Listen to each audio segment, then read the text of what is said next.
Meu avô paterno era funcionário público em Ouro Preto. Quando a capital veio para Belo Horizonte, ele foi transferido para cá e recebeu, como os funcionários recebiam naquela época, um lote, né, e uma casa, que a dele era bem boa porque ele era um funcionário relativamente graduado, que era na esquina da rua Paraíba com Santa Rita Durão. E quando meu pai se casou, tempos depois, ele deu a esquina para o papai construir a casa dele, que foi onde eu nasci. Meu avô era João Líbano Soares. Ele, na verdade, ele é de Araçuaí, tinha nascido em Araçuaí, foi para Ouro Preto como funcionário público. Tinha a minha irmã mais velha, eu era do meio, e a mais nova, a caçula. Gostava muito de ler, sempre fui obsessiva com leitura, nunca fui, é interessante, nunca fui de brincar de boneca. As pessoas em geral que são professoras, como eu sou, costumam dizer assim, eu desde criança brincava de ser professora com minhas bonecas, eu não me lembro de ter brincado de ser professora. Meu pai era um grande leitor, meu pai era médico, psiquiatra. Minha mãe era professora antes de se casar. Depois que se casou, como usava na época, a mulher parava de trabalhar, ia ser dona de casa, né? Mas o meu pai tinha uma boa biblioteca e incentivava muito a leitura. O meu pai, Caio Líbano de Noronha Soares, médico, como eu disse, e a minha mãe, Iris Becker Soares. A minha mãe é de ascendência alemã. Minha mãe foi criada como protestante metodista e eu fui criada como protestante metodista. Isso fez com que eu estudasse num colégio protestante metodista, que é o Colégio Isabela Hendricks. Eu comecei lá na primeira série. Naquela época a gente entrava aos 7 anos, né, no chamado então primário. Eu entrei lá na primeira série e saí no terceiro científico, ou seja, a minha vida do que se chama hoje ensino fundamental e médio foi toda no mesmo colégio, no Colégio Isabela Hendricks, metodista, protestante metodista, que foi outra influência grande na minha vida, eu considero, porque é uma formação que muito voltada para o social, dos metodistas, né? E foi isso que me marcou muito. Entrei no Colégio Isabela Hendricks no primeiro ano em que funcionou o prédio, que na época chamado Novo, que é aquele lá na Rua da Bahia, né?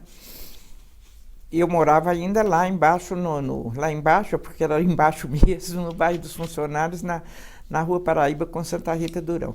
E aí subi a Rua Santa Rita Durão para ir para a aula. Atravessava, pensa bem, atravessava a Cristóvão Colombo, passava em frente ao palácio, que não era gradeado naquele tempo, então a gente passava exatamente no pé da escada do palácio, né, para chegar no Colégio Isabela. Na época era o Isabela, um quarteirão sem nada, e a sede do Minas na esquina de cima, do Minas Tênis Clube, que na época também só tinha a sede, né? Isso é interessante porque depois meu pai construiu uma casa nesse quarteirão entre o Isabela e o Minas Tênis, que foi onde eu vivi minha adolescência. Então, quando eu fiz o ginásio no Isabela, eu já era vizinha do Isabela. E eu era tão apaixonada por aquele colégio que eu, sendo vizinha, pedia meus pais para eu ficar semi-interna, que significava entrar de manhã e só sair no fim da tarde, né? Porque eu queria ficar o dia inteiro no colégio. Foi na época a escola era administrada por missionárias americanas. Hoje eu vejo que no Isabela a influência era muito mais lá dos Estados Unidos do que propriamente do que vigorava no país na época na área de educação. O colégio tinha um lema, era conhece o dever e cumpre-o. A gente via isso escrito em toda parte. A gente usava um anel escrito conhece o dever e cumpre-o. Uma flama, um broche aqui no uniforme, conhece o dever e cumpre-o. E a gente cantava o hino do colégio que era em torno desse tema, conhece o dever e cumpre-o.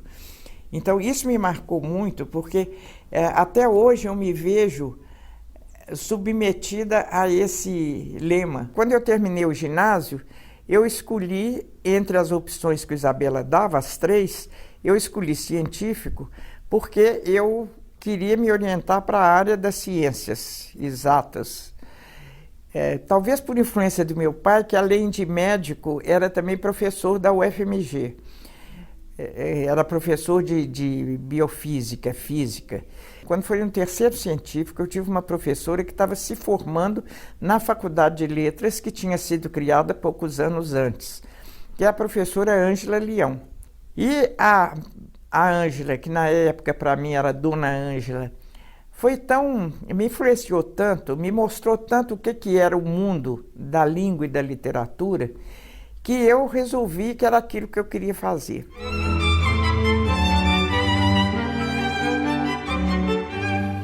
No meu tempo, você optava entre curso de neolatinas e curso de clássicas. Eu optei pelo neolatinas, em que você tinha disciplinas de português, a língua e literatura, de francês, língua e literatura, de latim, de italiano e de espanhol. Então, dessas 5 línguas, você tinha a língua e a literatura. No caso do português, a literatura brasileira e a portuguesa, né? Além das disciplinas mais de base, como a filologia românica, etc. E eu fiquei muito fascinada com o curso, porque leitora obsessiva que eu era, né? E o curso veio me trazer uma orientação para a leitura. Naquela época, como não havia ainda essa formação específica, né? Os professores eram pessoas de outras profissões que entendiam bem de um determinado assunto, uma determinada disciplina. A maioria dos meus professores foi assim. Eu tive 1 ou 2 professores que tinham recém-formado no curso de letras e que já tinham assumido carreira ali. Mas foram professores muito bons, em geral, muito bons, né? Eu fui, por exemplo, em francês, na literatura francesa, eu tive o professor Orlando de Carvalho, que era advogado, mas que conhecia muito o francês, a literatura francesa, né? E português eu tive Mário Casassanta, que é uma figura importante na área da língua portuguesa, era, se não me engano, advogado também. A literatura brasileira, o Zé Oswaldo de Araújo, que era banqueiro, né?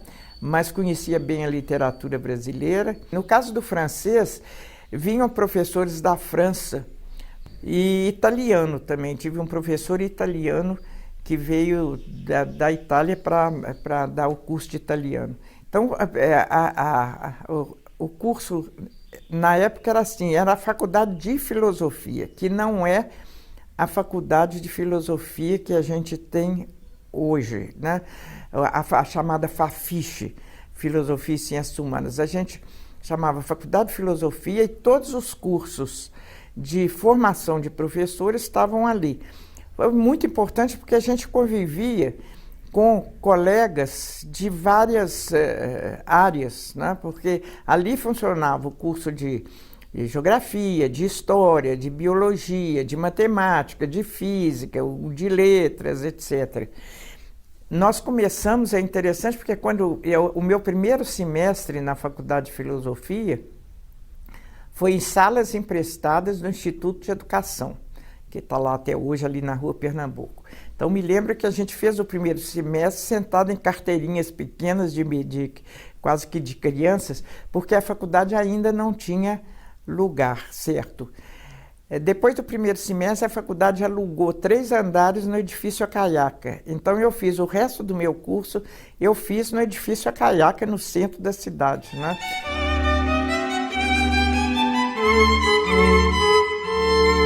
Quando eu fiz a faculdade, o curso funcionava no chamado 3+1. Você fazia 3 anos só do conteúdo, das disciplinas de conteúdo, depois você fazia 1 ano de formação pedagógica, que era chamada licenciatura. Na verdade, a gente formava no 3º ano como bacharel e depois fazia 1 ano para se formar como licenciado, que era o que te autorizava a dar aula.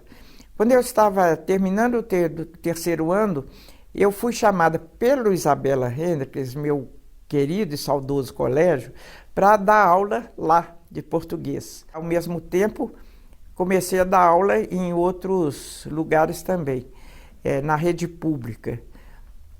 O que foi um choque muito grande. Eu fui dar aula no Colégio São Cristóvão. Foi quando saltou para mim as discriminação, as diferenças sociais, as desigualdades, né? Que eu via que essas crianças, esses jovens, essas moças tinham que ser educadas para lutar por seus direitos, né? Para sair de uma passividade, porque eu via as outras tão cheias de direitos, sabe? E em relação a essas outras. Então, na rede pública, eu me senti muito mais feliz, muito mais útil. Na escola pública municipal, eu fui dar aula para o curso normal, chamado normal na época, era de formação de professoras. Eu dava aula também no colégio estadual, na época chamado Estadual Central, também para o ginásio. Mas ali também não era contato com as camadas populares, porque o Colégio Estadual Central, nessa época, fazia uma seleção brava, né?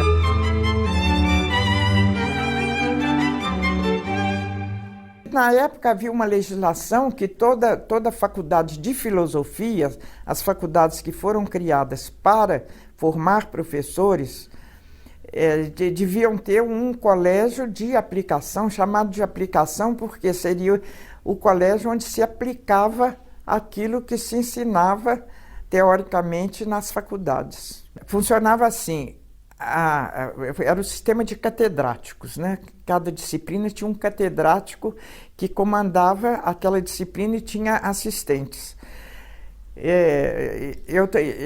E o professor do colégio de aplicação era assistente do catedrático da chamada didática geral e especial, que era didática nos princípios gerais e didática especial de cada uma das disciplinas, geografia, história, né? E então o professor de didática de português, por exemplo, era o professor de português do colégio de aplicação. Então, ele tanto ensinava como ensinar na faculdade, como ele ensinava no colégio de aplicação. E ele usava o colégio de aplicação como demonstração e estágio para os alunos da faculdade de filosofia. Um sistema que funcionava muito bem. Eu só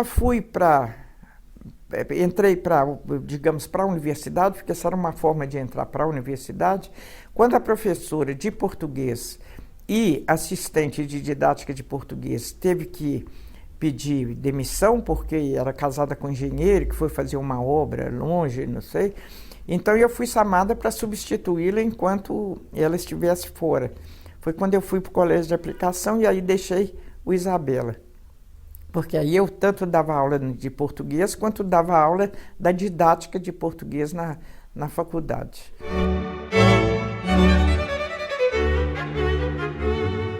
Na época a faculdade tinha um diretor inesquecível, que era o professor Arthur Versiani Veloso. E ele me convenceu a fazer um concurso que havia na época que se chamava Concurso de Livre Docência. Tinha esse nome porque significava que você adquiria o direito de lecionar livremente, livre do catedrático, entendeu? Porque todas as pessoas eram presas a um catedrático, que dizia o que você ia ensinar em cada semestre, né? E o que você devia fazer, e você ajudava o catedrático a corrigir os trabalhos dos alunos, etc.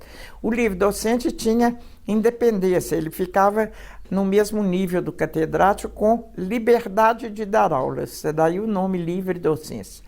Só que era um concurso pesado, porque você tinha que fazer a tese, também sozinho, sem orientação. Você fazia uma prova escrita, você dava uma aula, tudo isso diante da congregação, que naquele tempo vestido de beca, né?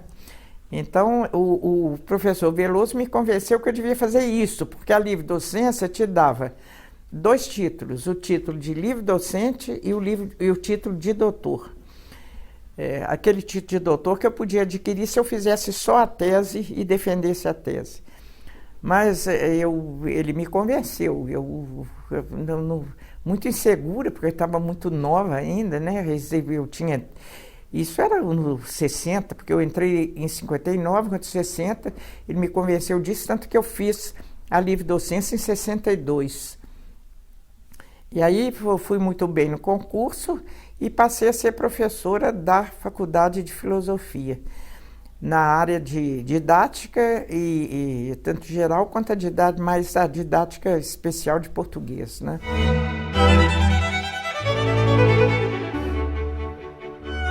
O professor Aloysio Pimenta, que era nosso colega na Faculdade de Filosofia, era do Departamento de Química, foi eleito reitor, e aí, para esse sonho de reforma que ele já tinha, né, ele me convocou para trabalhar com ele, então fiz parte da equipe dele, e foi aí que eu tive que deixar colégio estadual, colégio municipal, para ficar por conta da universidade.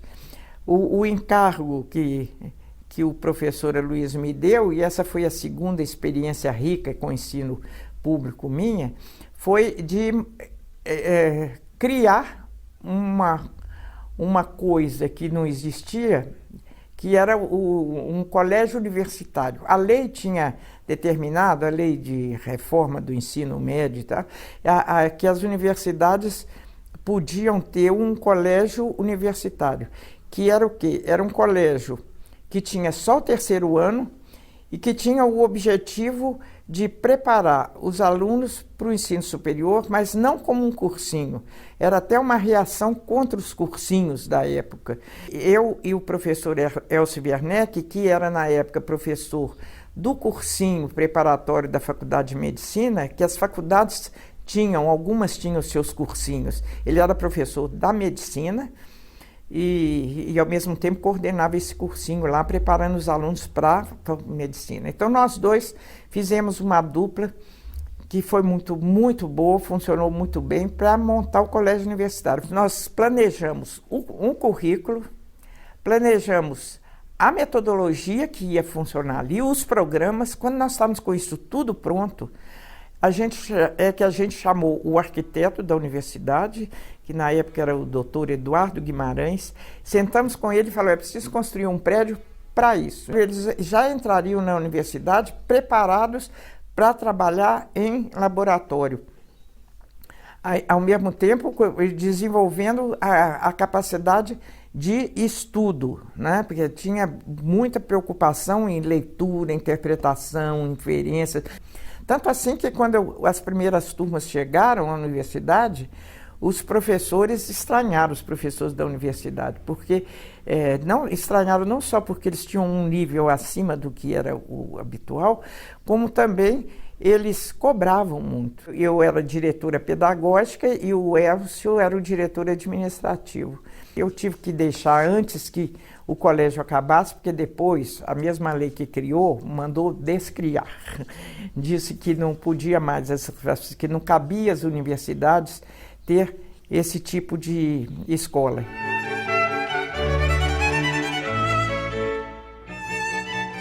Quando a reforma veio, a gente já estava adiantado nisso. A gente já tinha um colégio universitário, a gente já tinha criado alguns institutos, já tinha comissões planejando a nova estrutura universitária. Quando a reforma veio, ela não diferia daquilo que se vinha fazendo. O Aloysio Pimenta foi realmente um reitor fundamental na universidade, porque ele se adiantou, né, com o idealismo dele, ele se adiantou àquilo que viria depois. A reforma universitária trouxe uma mudança muito grande, tanto que na época houve um pouco de resistência. No meu âmbito, por exemplo, da Faculdade de Filosofia, a reforma acabou com a Faculdade de Filosofia, né? Então, nós que vivíamos todos juntos nos diversos cursos que formavam professores, fomos desmembrados. Então criou-se o Instituto de Ciências Exatas, para onde foi Física, Química, né? O Instituto de Ciências Biológicas, para onde foi a Biologia, História Natural e tal.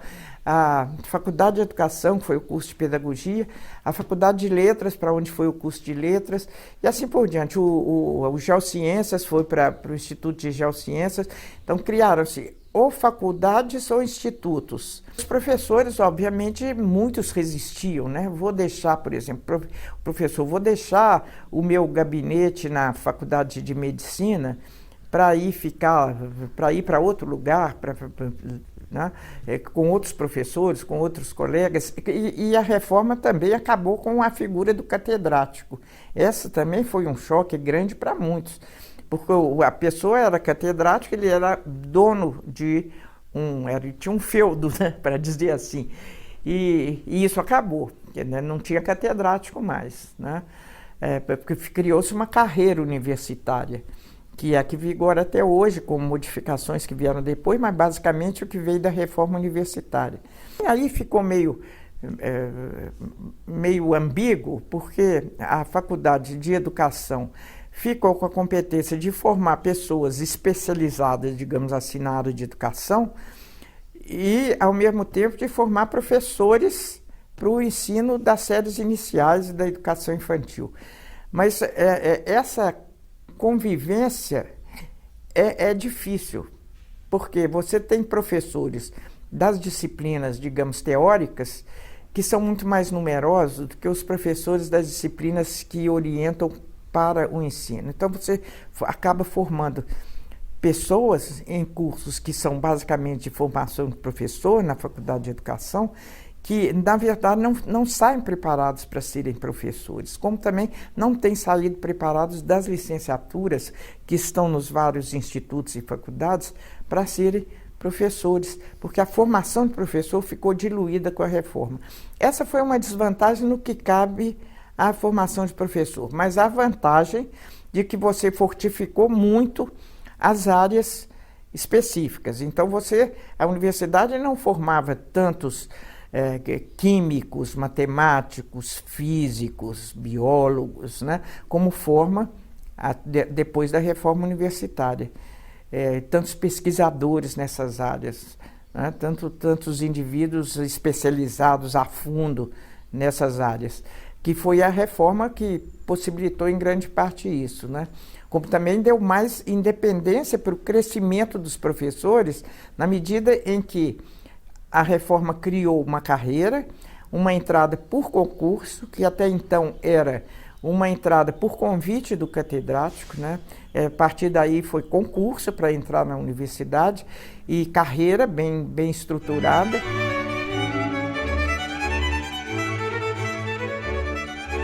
Com a reforma, nós tínhamos que criar uma faculdade de educação, que não podia ser aquele departamento de pedagogia da Faculdade de Filosofia. Tinha outros objetivos, outros fins, né? Então, eu fiz parte de uma comissão pequena, 5, 6 pessoas, para descobrir o que era isso. O reitor Aloysio deu um maior apoio a isso, trouxe até uma comissão estrangeira, que nos Estados Unidos eles já tinham faculdades de educação ou coisas com outro nome, mas que era isso, há já mais tempo, e foi difícil. Eu fiquei envolvida nisso bastante tempo para criar, em 68, essa Faculdade de Educação, que, coincidentemente, foi funcionar onde era o colégio universitário, que nesse momento já tinha sido fechado, né? Era uma coisa muito difícil criar um mestrado na Faculdade de Educação na época, porque o mestrado tinha que ter professores pelo menos com mestrado. Como não tinha mestrado antes, não tinha ninguém com mestrado, muito menos com doutorado, porque não existia doutorado. Toda a universidade enfrentou esse problema nesse momento, criar um curso de pós-graduação quando não havia professores pós-graduados em número suficiente para serem professores desses cursos, né? A Faculdade de Educação enfrentou esse problema. Então, começou muito modestamente, com 3 ou 4 professores, chamando professores de outros para vir dar uma disciplina durante uma semana e ir embora, de outras universidades. E o Conselho Federal de Educação, que era como se chamava na época o que hoje é Conselho Nacional de Educação, o Conselho Federal de Educação baixou em diligência o projeto, pedindo reformulação. O grupo que estava cuidando disso reformulou, mandou de novo, eles não aceitaram. E foi então, nos anos o quê? 72, 71, 72, que eu fui organizar esse curso de pós-graduação, deu um bocado de trabalho por essa falta de professores, aí eu fui convencendo professores. Eu usei a estratégia de professores que tinham doutorado, aquele doutorado antigo de que eu falei, né, que você fazia a tese e defendia, e que eram interessados em educação, por exemplo, estavam nas ciências econômicas, eu seduzi para ir para a faculdade de educação, para trabalhar nesse mestrado. Havia um doutorado já funcionando na USP, e alguns professores de São Paulo que estavam fazendo esse doutorado, quase terminando, foram também seduzidos para ir para lá, né? Uma mineira que estava em Brasília, também veio para cá, e quem chegava do exterior com doutorado a gente chamava, então conseguimos criar um grupo bom de professores para levar à frente esse mestrado e doutorado. Esse mestrado no início, né? Era mestrado, depois criamos o doutorado, e hoje é um dos doutorados mais fortes do Brasil na área de educação.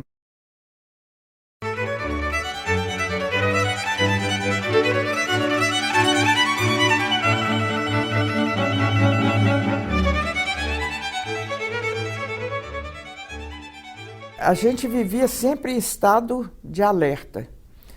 Eu me lembro que eu, dando aulas, várias vezes fui advertida por alunos meus que diziam: Magda, não fala isso, porque tem gente aqui na turma que está como vigilante, como espia.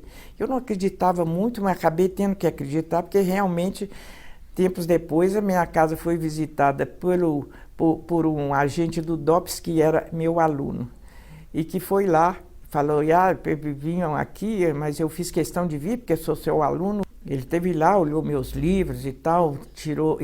Como já os meus colegas todos estavam passando por essa situação, eu já tinha tirado os marcos da vida e quitais, e colocado no forro da casa da minha mãe,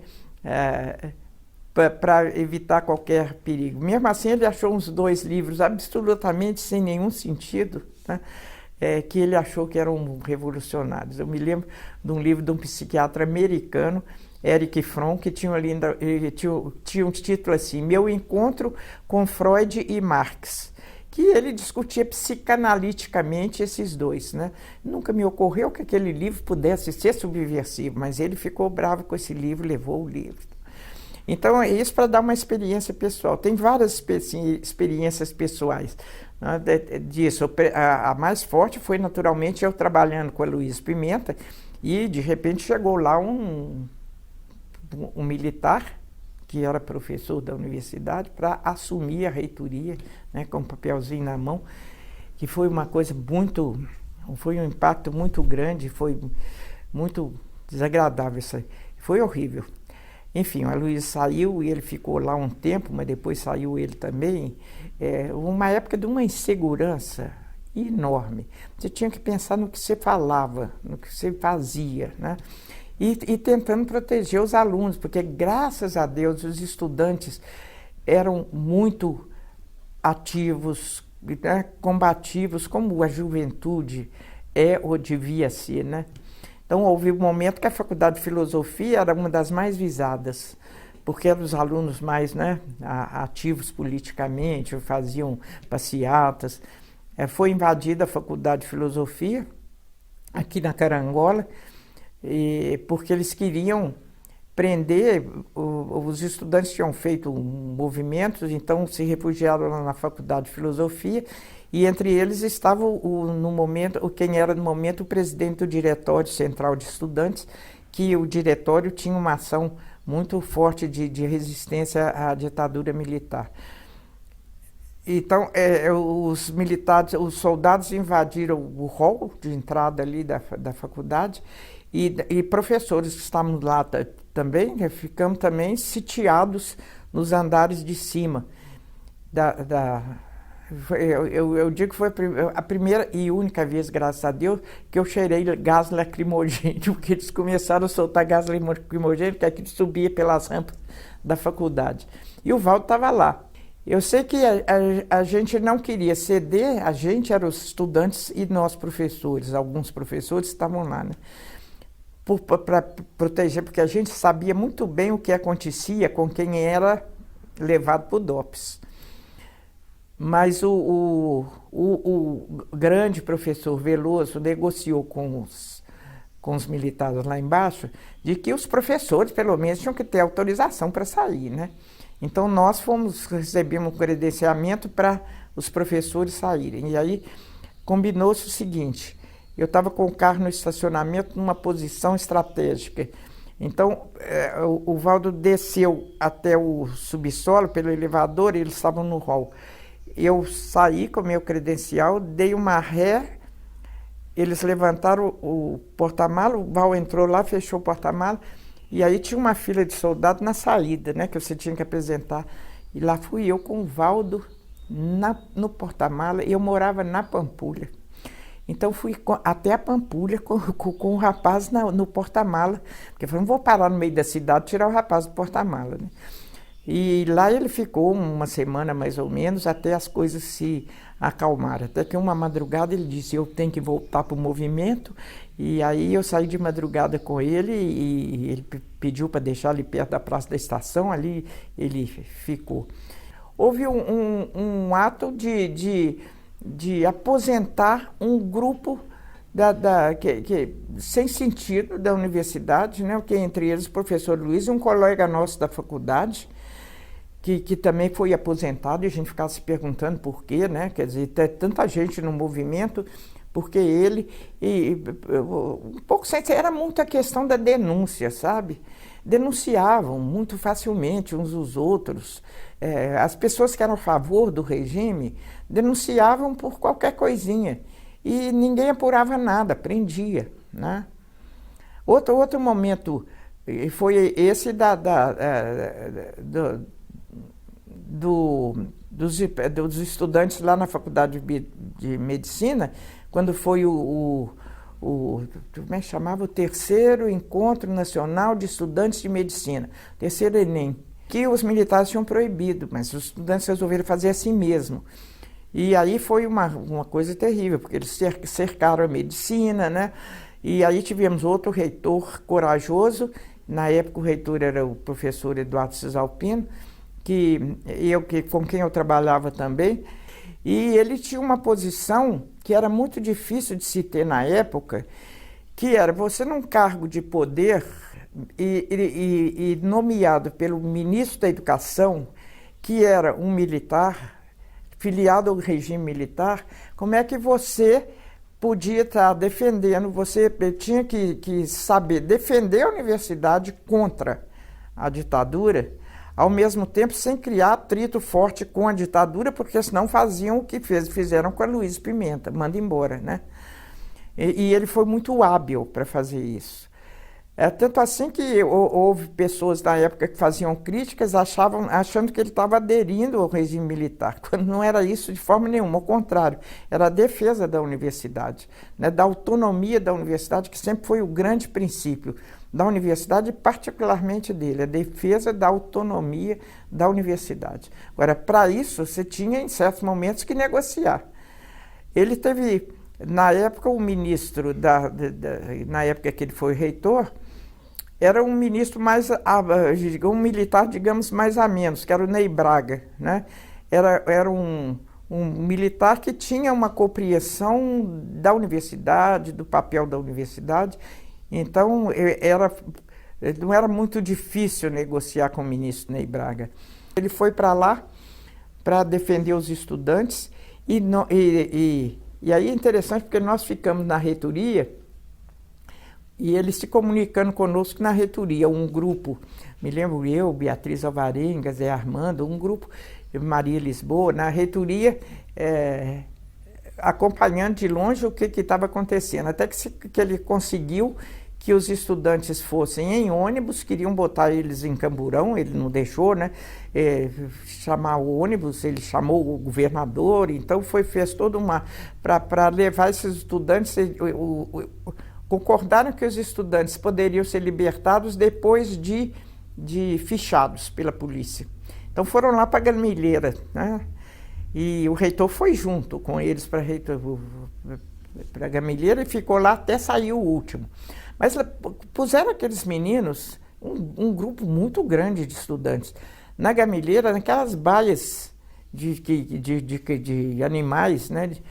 E sem, não tinha água, não tinha alimentação, não tinha nada, né? Eles estavam há quanto tempo presos, ou na medicina, ou depois lá. Então ele telefonava para lá, manda o caminhão, esse caminhão de água que a reitoria tinha, né, para trazer água para cá. E ia o caminhão. Depois, precisa trazer, estava muito frio, trazer cobertores, colchões e tal. A gente na reitoria providenciava. Os meninos estão com fome.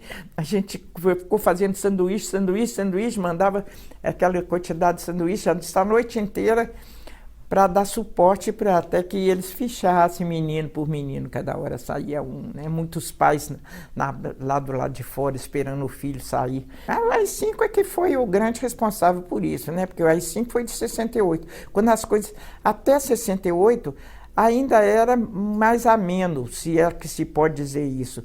Mas a partir do AI-5 é que tudo isso deslanchou, né? Cada vez pior, cada vez pior. Eu fui eu tive fui diretora da faculdade durante um período de 4 anos, né? Que era o que ficava, 78 a 82. Eu, como diretora, houve momentos em que vinha a ordem da reitoria de dizer: esvazia a faculdade que a polícia está vindo.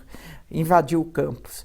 Então eu tinha que correr de sala em sala, de departamento, mas gente, vamos embora, porque a polícia está vindo e o reitor quer que eles encontrem o campo vazio.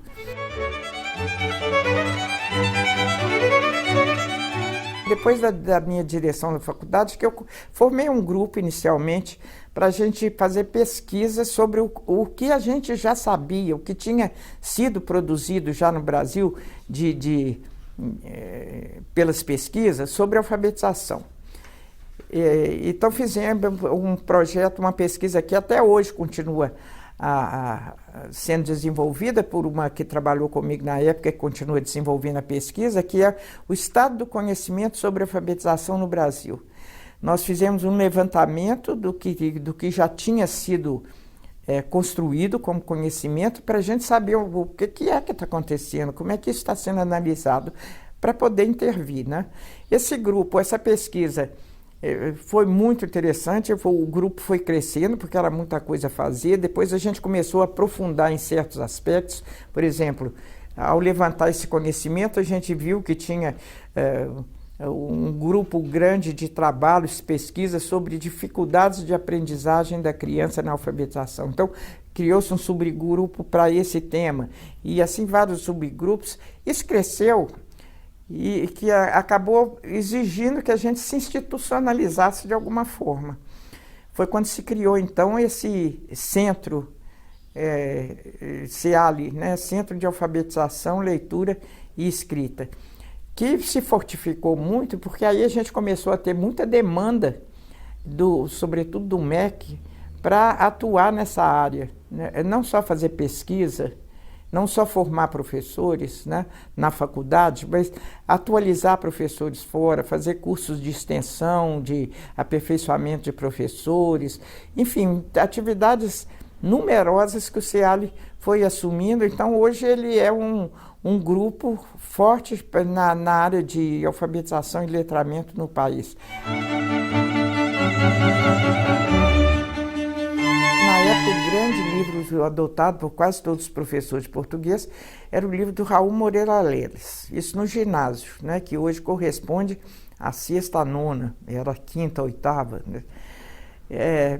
Mas eu, com a minha experiência em camadas populares, eu achava que o livro não só estava inadequado para os alunos da época, que era um livro que já vinha no ensino há muito tempo, os outros eram mais ou menos a mesma coisa, os 2 ou 3 outros que havia na época, E, eu vinha com uma formação de faculdade de filosofia, sobretudo marcada pelos franceses, que tinham uma metodologia de ensino de francês língua materna muito diferente, e eu aprendi com eles isso. Então eu não queria aquele livro didático, eu via que não dava, não era o que se tinha de fazer. Comecei a fazer o meu próprio material, numa metodologia completamente diferente, que era aí o título, o texto, né? Um ensino de português a partir do texto e sobre o texto, interpretação do texto e a gramática, que ainda não era importante que se desse bem sistematicamente, também a partir do texto. Bom, eu fazia aquilo, mimeografava, distribuía para os alunos, era uma trabalheira, né? Porque dava muitas aulas para várias turmas. Um editor aqui, que trabalhava, que estava querendo começar a editar, ele era livreiro, queria começar a editar, e soube que eu tinha esse material. E ele achava que uma boa linha para editar era começar com livro didático, porque livro didático é uma coisa que vende bastante, né? Porque os alunos têm que comprar e são muitos alunos. Ele me procurou e perguntou se eu não queria transformar aquele material num livro. Eu te confesso que na hora o que eu pensei foi assim, ele faz o livro e eu não preciso mais ficar mimografando isso toda hora. Então, combinamos, ele tinha uma gráfica de fundo de quintal. Fizemos a coleção, um de cada vez, não como hoje que tem que sair tudo junto, né? Porque eu falei, quem for adotar esse livro, tem que adotar mudando a metodologia passo a passo, no que era na época primeiro ano de ginásio, depois no segundo, depois... Então, cada livro saiu num ano, era português através de texto. Como era uma metodologia nova e como era um livro novo, né? Depois que todo mundo cansado daqueles mesmos livros, o livro fez muito sucesso. Mas aí ocorre o seguinte, os estudos avançam, os meus estudos avançam, a minha pesquisa avança e você vai vendo que já não é isso, sobretudo na área de português, porque todas as áreas, né, ciências também avançam muito rapidamente, mas na área de português houve um avanço muito grande das ciências linguísticas a partir dos anos 60, muito grande mesmo. Ciências da linguística, da sociolinguística, da psicolinguística, né? Então, a cada momento eu via, não, isso não é isso mais, tem que ser outra coisa. Depois veio comunicação em língua portuguesa, depois veio novo português através de textos, e depois depois do novo português, veio esse português, uma proposta para o letramento. O comunicação em língua portuguesa foi até na época em que o próprio nome da disciplina mudou. De português passou a se chamar comunicação em língua portuguesa, porque o forte, aí foi uma virada grande, o forte era aprender o português para se comunicar, oralmente e por escrito. Daí a coleção Comunicação em Língua Portuguesa, em que a gramática desaparece, porque esse foi o momento negro da gramática. Foi o momento em que os meios visuais começaram a invadir muito o mundo da escrita, da literatura. Então, esse Comunicação em Língua Portuguesa, por exemplo, tem história em quadrinho, propaganda, para o menino aprender a ler história em quadrinho, aprender a analisar uma propaganda, né? Essa foi uma diferença muito grande. Bom, depois dele veio o quê? Veio o Novo Português através de textos.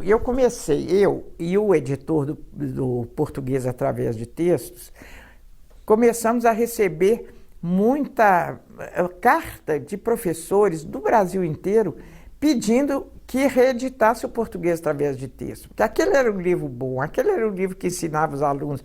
Eu acho que muito porque os professores não estavam preparados para essa metodologia de trabalhar com história de quadrinho, né, e sem gramática.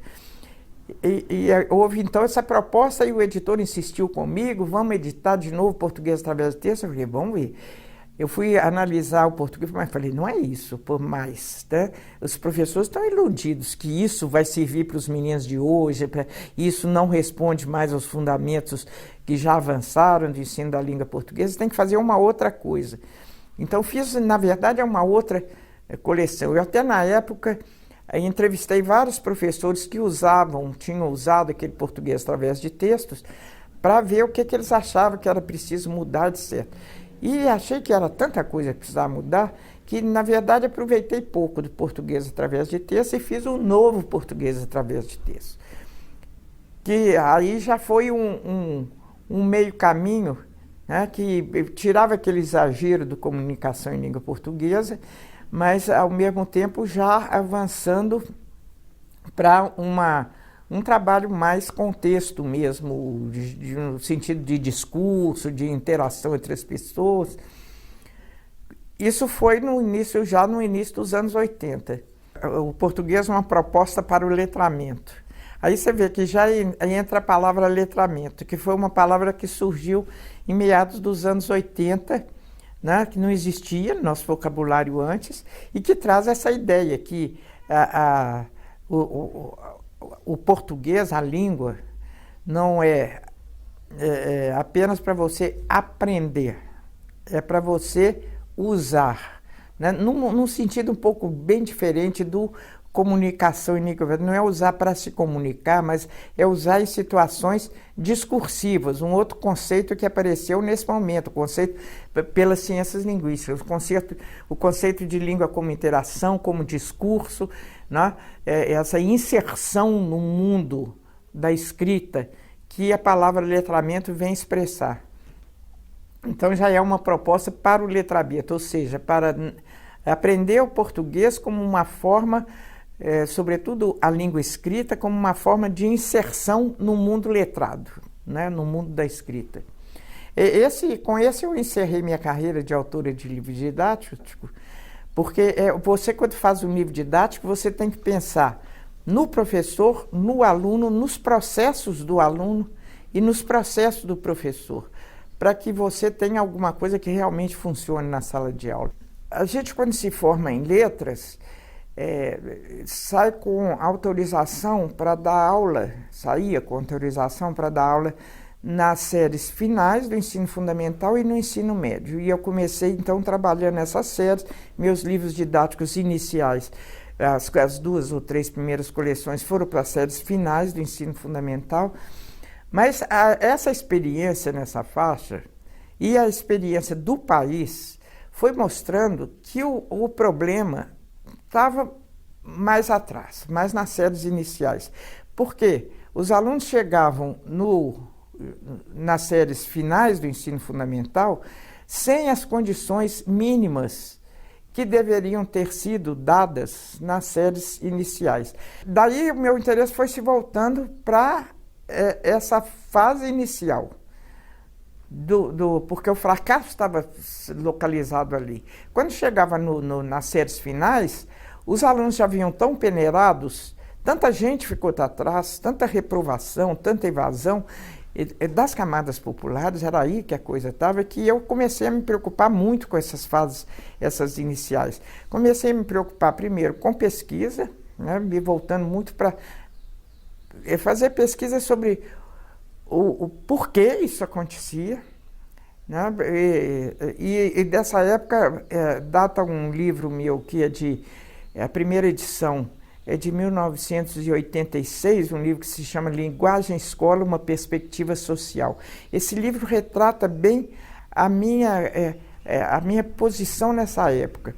E eu faço uma análise da força de discriminação da escola em relação às camadas populares, né? Que se considerava, primeiro, eu analiso ali 3 posições, que é o que eu vi acontecendo. Uma posição que é considerar que os meninos não vão para frente, se repetem, são reprovados, evadem da escola porque não tem dom, né? Essa gente não dá para isso, só fica na escola quem consegue, quem tem dom, quem tem inteligência, né? Era a chamada ideologia do dom, né? Essa ideologia foi depois vencida porque ela era tão injusta, né, e tão sem fundamento, que ela foi substituída por uma outra igualmente prejudicial, que era a ideologia da diferença. É dizer, esses meninos das camadas populares são diferentes. Então, o que, que a gente vai fazer? São diferentes, e a escola não é esse que a escola quer. A escola quer um outro tipo de aluno, a escola esperava um outro tipo de aluno. Então, eles continuavam sendo reprovados, porque eles vinham de meio cultural pobre, o vocabulário era pobre, né? Não há o que fazer, o que, que a gente vai fazer? O máximo que se fazia é dar uma subescolarização para essas crianças, porque elas eram diferentes. Né? Até que houve a denúncia por vários, sobretudo por sociólogos franceses, de que isso era mais uma estratégia de discriminação e de defesa das classes dominantes, né? Que eles são diferentes, sim, mas são igualmente capazes, né? Na verdade, não só o Mobral, mas em geral, os programas de educação de jovens e adultos, de alfabetização de jovens e adultos, não tem dado muito certo, né? Porque o problema realmente se torna mais difícil quando a pessoa já é jovem e adulta e ainda não se alfabetizou. Mas é possível. O Mobral ficou só na alfabetização. Hoje em dia você tem que falar alfabetização e letramento, né? As duas coisas juntas. Ele ficou só na alfabetização, não ensinar a ler e escrever. E tanto assim que o Mobral, o que tinha como fim do Mobral? Sabia escrever um nome, né? Porque, talvez até porque no país, naquela época, isso era suficiente, não vão ensinar muito não, porque vai criar mais problema do que tudo, né? Então, ficava-se num nível muito... um nível tão elementar que não durava. Mesmo porque, depois que eles aprendiam, quando aprendiam, a assinar um nome, escrever uma cartinha para o presidente, como o Mobral exigia, depois nunca mais tinham contato com nada, porque não tinha livro para essa gente ler, não tinha contexto letrado, não tinha atividade de letramento, né? Então não deu certo. Antigamente a gente tinha preocupação unicamente com o analfabeto. Tem que ensinar as pessoas a ler e escrever. Tanto assim que o censo que perguntava às pessoas assim, você sabe ler e escrever, você sabe ensinar seu nome? A pessoa falava, sei. Aí marcava alfabetizado, né? Bom, chegou um momento em que se viu, isso é muito pouco para a sociedade atual. Então o censo começou a perguntar outra coisa, começou a perguntar, você sabe ler e escrever um bilhete simples? Olha o letramento entrando, quer dizer, você sabe também usar a leitura e a escrita? Chegou um certo momento em que diz, não, isso também não é suficiente, um bilhete simples, tem que saber mais que isso. Foi o momento em que se criou essa pesquisa do INAF, né, o Índice Nacional de Alfabetismo Funcional. Aí surgiu alfabetismo funcional, esse sim pode ser um sinônimo de letramento, porque no começo essa palavra letramento começou a alternar um pouco com alfabetismo, como se fosse alfabetismo, sempre a mesma coisa. Seria o contrário de analfabetismo. Analfabetismo não sabe ler e escrever. Alfabetismo sabe ler e escrever. Funcional porque não só sabe ler e escrever, mas sabe funcionar com a leitura e a escrita, né? Então isso que é o letramento, que eu acho uma palavra mais adequada do que alfabetismo funcional, porque esse funcional tem uma carga ideológica muito grande. A carga de que é para você funcionar bem na sociedade, e não é só para você funcionar, né? É para mais do que isso. Então o letramento é isso, é a pessoa que sabe ler e escrever e sabe fazer o uso da leitura e da escrita nas sociedades atuais. E quando a gente faz o concurso de titular, que é o último nível da carreira universitária, né? Eu fiz o concurso de titular e a gente faz um memorial, que é uma autobiografia intelectual. E foi um livro, um memorial que eu escrevi, sofri muito, porque é você passar sua vida a limpo, sua vida acadêmica, né? É passar a vida a limpo, como diz o Carlos Drummond de Andrade. Então, em que eu fui organizando um pouco, como eu te falei a respeito dos livros didáticos, qual era a ideologia que me orientava em cada momento, porque a gente se envolve na ideologia do momento que a gente vive, né? Então fui fazendo essa análise, que eu acho que a vida de cada um de nós, ela é insignificante se ela não for analisada em função do contexto ideológico, social, político, cultural que você viveu. Porque se você conta com Esse quadro, você na verdade não está contando a sua vida, mas você está contando um período, ainda que curto, da história, né?